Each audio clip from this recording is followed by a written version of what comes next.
జనరల్‌గా ఈ ఫీల్డ్‌లకు ఎట్లొచ్చినావు, ఎందుకొచ్చినావు అని పేరు మోపిన పెద్దోళ్ళను ఎవ్వరిని అడిగినా నేను యాక్చువల్లీ డాక్టర్ కావాలనుకోని నేను యాక్టర్‌నైనా అని ఒకళ్ళు, నేను సింగర్ కావాల్సింది అందులో సక్సెస్ గాక ఇప్పుడు స్లాబ్‌లకు పెయింటింగ్ ఎత్తున్నా అని ఇంకొకళ్ళు.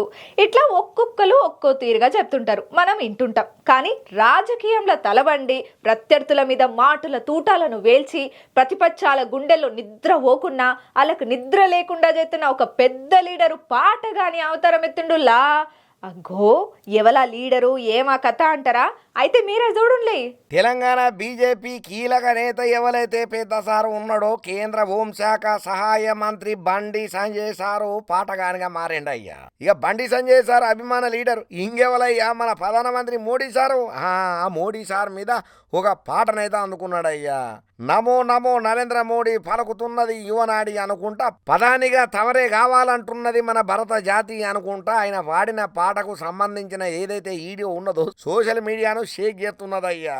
ఇక ఎప్పుడు రాజకీయ ప్రత్యర్థుల మీద దాడులు చేసుకుంటా మాటల తూటాలను వేల్చుకుంటా ఎప్పుడు సీరియస్ గా కనపడి ఛాలెంజ్లు ఇసురుకుంటా జబ్బలు తొడలు కొట్టేటువంటి బండి సంజయ్ అన్న ఇట్లా మోదీ సార్ మీద పాట పాడు చాలా గొప్ప ముచ్చటని చెప్పి ఈ ముచ్చటరికైనా చూసిన కల్లర ఈడియోను ప్రతి ఒక్కరు షాక్ అవుతున్నారు. అబ్బో అన్నా నీలో ఈ యాంగిల్ కూడా ఉన్నదా అన్నా అని మస్తు కూర్చోతున్నారట ప్రతి ఒక్క బండి సంజయ్ అన్న ఫ్యాను. కాకపోతే ఇంకొంతమంది ఏమంటున్నారంటే పాటకి ఇప్పటిది ఎందుకైందా, ఎప్పటిదో పాట ఎలక్షన్ల మొదలు సురు చేసినటువంటి పాటకు అంత ఇటు కాలేదా పాట, వీడియోను ఇప్పుడు షేర్ చేసిండ్రు అని చెప్పి అని అంటున్నారు. కానీ ఎవరో తెలియదు కానీ పాత వీడియోను షేర్ చేసినా ఏం చేసినా కూడా మొత్తానికైతే తెలవనోళ్లకు బండి సంజయ్ సార్లో ఒక గాంధర్వుడు ఉండడన్న ముచ్చట ఎరికైనప్పటి నుంచి ప్రతి ఒక్కరు చూసిన వీడియోను మళ్ళా చూడబట్టిండ్రట.